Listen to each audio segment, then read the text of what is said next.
Yo les héros, si je vous dis héros de jeux vidéo connus, vous pensez à Link, à Sonic ou encore à Solid Snake. Mais aucun n'est aussi connu que Mario. Je suis sûr que vous connaissez la mascotte de Nintendo. Mais est-ce que vous connaissez vraiment le personnage, de sa création à ses origines et ses pouvoirs? Pour m'aider, je suis accompagné de Super Tomate, c'est une grande fan de Mario et en plus c'est ma copine. Let's go! De sa création à aujourd'hui. Alors, il faut savoir que le personnage de Mario est apparu pour la première fois dans Donkey Kong en 1981. A la base, Nintendo subissait une situation difficile. Ils avaient exporté 3000 bandes d'arcade du jeu Radarscope aux États-Unis. L'exportation a pris beaucoup de temps et lorsque les bornes d'arcade sont arrivées, la concurrence avait déjà fait mieux en matière de shoot'em up et les bornes ne se sont pas vendues. Gunpei Yokoi et Shigeru Miyamoto ont eu l'idée de prendre des personnages américains pour vendre leur jeu. Le personnage de Popeye a été choisi, et le gameplay repose sur un épisode du dessin animé où Popeye devait sauver Olive qui était somnambule. Tout allait bien, on avait un méchant, un héros et une fille à sauver, mais paf! King Feature a retiré les droits à Nintendo et Shigeru Miyamoto devait dessiner de nouveaux personnages. Il s'est inspiré de King Kong pour la création de Donkey Kong, Pauline est assez banale en soi, et le héros est inspiré de Popeye. La tête est grosse pour que le joueur imprègne le personnage, le design est simple, la casquette est là pour ne pas animer les cheveux, la moustache c'est pour ne pas dessiner la bouche, et la salopette est là pour différencier les bras et les jambes du corps. Le jeu est un succès et a relancé Nintendo dans les salles d'arcade. On a eu par la suite Donkey Kong Jr, mais notre moustachu n'avait pas encore de nom. On le surnommait Jumpman, et Shigeru Miyamoto voulait l'appeler Mister Video parce qu'il devait apparaître dans tous les jeux que Miyamoto allait réaliser. Mais c'est lors d'une entrevue avec Mario Segali, un comptable, que Nintendo a eu l'idée de l'appeler Mario. Et la suite, vous la connaissez. Mario a connu la fin de sa période arcade avec Mario Bros et a révolutionné le jeu de plateforme avec Super Mario Bros sur NES. Et voyant le succès de ces jeux, Nintendo a pris comme mascotte Mario et a continué à révolutionner l'univers vidéoludique avec des jeux à succès comme Super Mario Bros 3, Mario World, Mario 64 ou encore Mario Galaxy et sans aucun doute Super Mario Odyssey. Et c'est ainsi que Mario est devenu une icône du jeu vidéo. Ses origines. Alors, pour parler des origines de Mario, on ne va pas parler du jeu Donkey Kong ou de Super Mario Bros, mais de Super Mario World 2 Yoshi Island. Dans ce jeu, une cigogne voulait déposer bébé Mario et bébé Luigi chez leurs parents, mais Kamek, sous ordre de bébé Bowser, a capturé la cigogne et bébé Luigi.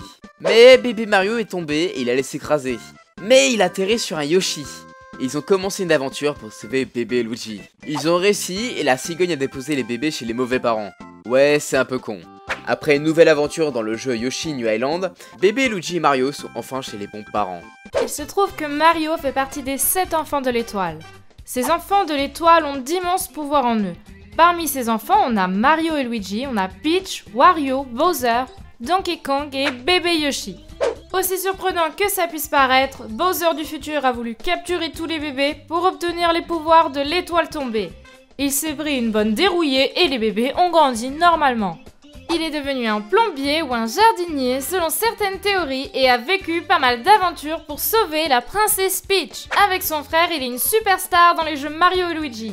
Et en 2017, Nintendo a dit que Mario n'était plus un plombier mais un athlète. Ce qui explique pourquoi il fait du golf, du tennis et même les Jeux Olympiques. Enfin bref, hormis les origines, on a très peu d'informations sur son histoire et à vrai dire, c'est mieux comme ça et puis bon, on s'en fout un petit peu de son histoire. On joue au jeu pour jouer à un jeu avec Mario, pas pour vivre une épopée, sauf dans de rares exceptions. Ses capacités. Alors, pour parler des pouvoirs, on ne va pas parler des jeux Paper Mario vu que c'est dans un univers alternatif. Mario est très athlétique et peut sauter très très haut, faire des longs sauts, des triples sauts, un saut retourné et des sauts muraux. Aussi étonnant que ça puisse paraître, Mario a une force très supérieure à la moyenne. Il peut détruire des blocs à main nue, il peut éclater des worms en les écrasant. Oui, Mario peut détruire de la pierre avec ses fesses. Et il a une force colossale. Dans Mario 64, il a pu soulever le roi Bobomb, et dans le même jeu, il a fait tourner Bowser comme si c'était un lancer de marteau. Il a même soulevé Luigi qui a trop mangé de gâteau. Il était énorme et s'il touche le sol, il peut faire des ondes de choc. Mais le meilleur truc qu'il a fait en termes de force est de soulever un château dans Super Mario World. Mario semble être très rapide, il a déjà gagné une course contre Koopa Rapido, qui est réputé comme étant le plus rapide. Et il est dit qu'il court à Mach 1, pour rappel, c'est juste la vitesse du son. Chose marrante, si Mario semble ne pas être très intelligent ou être un fort stratège, il a un doctorat. On dirait pas comme ça, mais le gars il a plus qu'un bac plus 5.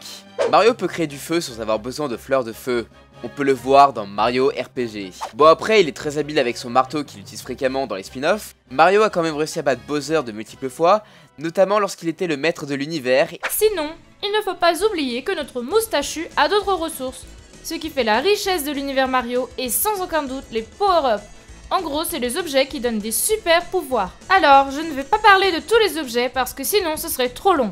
Mais on va parler des objets principaux. L'objet le plus connu est la fleur de feu.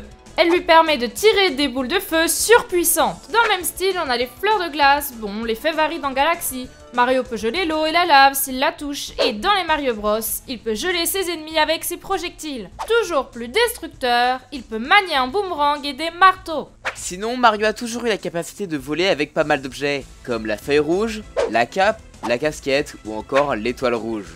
Après, en costume plus exotique, on a le costume du crapaud qui permet de mieux nager, Ballon Mario qui est Mario avec beaucoup d'air ou encore le ressort. Ouais, c'est bizarre. Après, les 3 pouvoirs les plus puissants sont sans aucun doute la fleur de dédoublement qui permet de se multiplier et on garde ses propres pouvoirs. Le méga champignon permet à Mario d'être géant et invulnérable et avec la super étoile, Mario est invincible, plus fort, plus rapide, mais c'est limité dans le temps. Bon, j'aurais pu vous parler de Boo Mario, de Mario Lapin, mais il y a trop de transformations et ça n'aurait pas été fun de tous les citer. Et si vous dites que les capacités de Mario n'ont aucun sens, bah le monde champignon n'en a pas. Tout a un aspect mignon et comique. Genre dans Mario et Luigi voyagent au centre de Bowser, leur attaque et leur coopération n'ont aucun sens.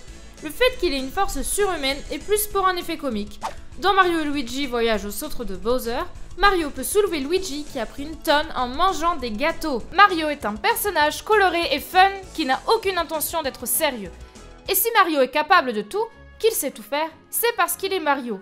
Il est le personnage qu'on peut mettre à toutes les sauces, il fait du kart, du basket, il est un héros de RPG et que sais-je encore. Parler des pouvoirs de Mario, c'est rigolo, mais le personnage est tellement lisse que c'est pas forcément intéressant. Mario est attachant et reconnaissable, mais il n'a pas l'âme d'une Samus ou d'un Link. Et ce qui est intéressant dans l'univers Mario, bah ce n'est pas lui, mais c'est son univers qui est très coloré, fun et sympa.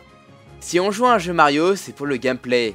Il y a toujours eu la nouveauté, et Mario est un symbole pour Nintendo, synonyme que leurs jeux sont de qualité. Il ne faut pas prendre Mario en tant que protagoniste, il faut le prendre en tant que figure emblématique du jeu vidéo. Il est apparu dans d'autres jeux vidéo de Nintendo, comme dans les Zelda, Punch-Out, et il a sa propre représentation sur une montagne. Il y a eu des Converse Mario, et le personnage est même apparu dans les Simpsons, c'est peu dire.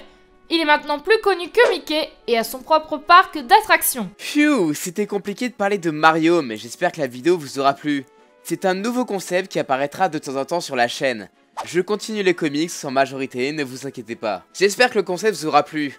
En tout cas, je compte parler de plein de choses, de Pokémon, de Zelda, mais aussi de personnages d'autres licences comme Kratos ou Solid Snake.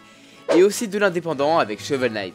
Dites-moi quel est le personnage que vous voulez voir apparaître, ça m'intéresse. Ça a été un plaisir de travailler avec toi sur cette vidéo. J'ai toujours aimé Mario et j'en ai bien appris aussi. D'ailleurs, dites-moi si vous voulez me revoir dans les vidéos d'Alcor. Vous pouvez aussi me retrouver dans un tout autre style sur ma propre chaîne. Alcor va sûrement vous mettre un lien quelque part, alors allez-y jeter un œil. Promis, il ne sera pas jaloux. Je vous fais des bisous sur les fesses. Non, c'est pas à moi de dire ça. Allez, ciao, à toi Alcor. Vous pouvez vous abonner, vous pouvez me suivre sur les réseaux sociaux. J'ai un Facebook, un Twitter et un Discord. En tout cas, je vous fais des bisous sur les fesses droites. À la prochaine, ciao!